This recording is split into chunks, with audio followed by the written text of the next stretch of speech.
I'm Bob Hallmark in Tyler today. I'm at Christus Mother Frances Hospital, as you can see behind me, for a reason. Now let's talk a little bit first about a sport, which is what brings me here today. Being a triathlete, it takes incredible dedication to do this kind of thing, constant training, and to be a pro, it becomes what you do every day. And that's what brings me here because we have a triathlete who unfortunately was struck by a vehicle earlier in the week and now finds himself in the hospital with injuries. And I'm going to introduce him right now. This is Elliot Bach. And now, Elliot, tell me a little bit about yourself. You actually train a lot, constantly. Yes, sir. To be a triathlete. You've competed in a lot of different places too. Yes, sir. So I've been doing triathlon since 2007, and now I do it professionally, and I race all over the country, all over the world, from sprint distance to Ironman and everywhere in between, and get up and train majority of the day and then do it the next day. And this is what I've been doing for the last several years. Now let's do the math here. He just said he's been doing this for the last 13, 14 years. This is season 16 or 16. 17, yeah. All right. He's 29 years old, which means he started when he was 14 years old. 13 or 14. 13 or yes, 14. sir. Okay, so you've been doing this for a long time. Long time. All right. Tell me a little bit about why you got into it. What attracted you about being a triathlete? So I ran growing up. My dad was a runner. Some of my family members were a runner. So I started with some 5Ks and then actually some guys in Longview, the Willie G's crew. They mentioned a triathlon one day. I think it was John Ritter and Dave Townsend that mentioned this thing about a triathlon. So I got a bike and I went and did one in Longview, and I think I got last place. And then the very next year, I got a few of my sisters involved, and the rest is history. We just got addicted to it and kept doing it. And now, unless it has escaped your attention, Elliot is in the hospital right now, okay? And he has some injuries. You have injuries to your knee, a couple of them actually. Yes, sir. You have an injury to your collarbone, also some broken ribs. And now we're going to explain that. In the course of your training, you were going along, I'm guessing it's 2208, 449, somewhere in there? Yep. All right, that's in between Marshall and Hallsville, in that area right there, I think. Yeah, I think if my math is right, we got hit kind of around Hallsville. We were coming back from Longview. You were actually training at that point, and you were struck from behind by a vehicle. Yes, I was out training with Jay Stewart, one of the local guys here that's been getting into cycling, and we got struck. We're not sure if we were going down a hill. We think we were, but we got struck from behind, so we didn't see it coming. Just heard the loud bang, and that was it. Now, you find out that I guess both bikes are destroyed at this point. Yeah. And I'm guessing if being an athlete, you're probably going, oh man, my bike, how can that happen? But you were pretty seriously hurt in this. When we came to, yeah, we both didn't move. We weren't sure what was wrong.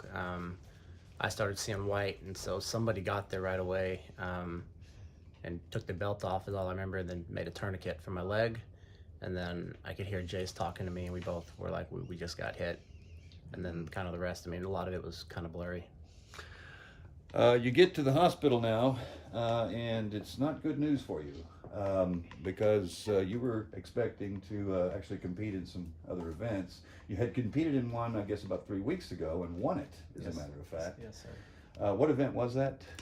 So I was racing a few weeks ago in White Lake, North Carolina, and won a half distance race there. It was my first professional win. Okay. Congratulations, by the way. Thank you. But as an athlete, and as anybody who trains to do this, you now find yourself in unfamiliar territory. This is going to be a setback for you. Now, you don't know how long you're going to be out. All you know at this point is that you're going to be out. Yep, I know. I've had some setbacks in my career from sickness and stuff, but nothing like this. So this is going to be, as we're learning more of what's happened, it's going to be a long road to recovery, a couple months minimum before I can get back to anything. Kind of depends on if I'm going to need surgery on the knee or anything, and then letting the broken ribs and other things heal up. So yeah, going from super active to basically bedridden, I don't like it.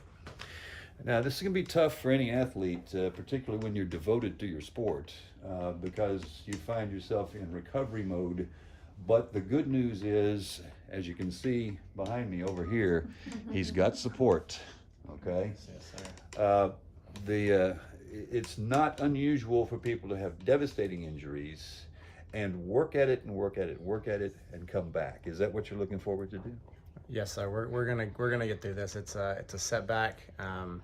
It's gonna take a while, but I've got my family, friends, girlfriend. I've got an awesome community here, and I coach athletes as well, and so I know they're in my corner supporting me, and so we're all gonna get through this together. Now, where do you start, Elliot? I mean, I don't know what your regular regimen is for a day's training, but once you get healed up, what is the starting point? In other words, do you start slow and build up, or where do you begin at? Yeah, I mean, I'm hard-headed, and so I mean, I was trying to get out of here day one, but it would be talking to the doctors, the surgeons, my coach, and kind of figuring out. But I think when we start back, it sounds like we're going to be very slow and very careful for a while there. Now, one of the things that is interesting about this is the way that you train. A lot of times you'll use some of these country roads, these kind of off the beaten path roads, because there's not a whole lot of traffic. Right. That's one of the things that I know that you guys do, so that you can have the ability to train at the pace that you want to train at without interruptions. Right. However, this has put you in a situation where you didn't see it coming. And I'm sure that you probably thought you were safe where you were at. Yeah, I mean, the road that, this is the road that I grew up riding on, training on, and normally, I've ridden that road a couple hundred times by myself, with other people, and normally, during the week, mid-morning, we've never had an issue. But I guess, a couple days ago, we did. Now, the person that hit you, I'm not sure what the details are in this, but one of the things that I know from talking to other cyclists is that sometimes people say that they just simply don't see the bicycle. Yeah, it's they're not looking for us. It's bicyclists, motorcycles, they're not looking for us. And a lot of these roads they drive fast on.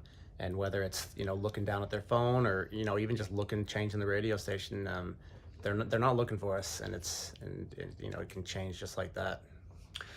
Another example of why people should be watchful, because that's the number one thing I get with particularly motorcycles and cyclists, is people just simply say that they don't see them, which is one of the reasons why it's a risk sometimes when you go out and you're training on these roads. Is there any doubt in your mind at this point, Elliot, that you're going to be back? Oh no, I'm going to be back. I'll come back stronger than ever.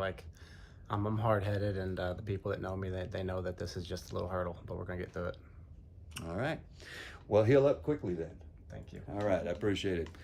And we'll have more on this story tonight on KLTV 7 News for KLTV WebXtra. I'm Bob Hallmark.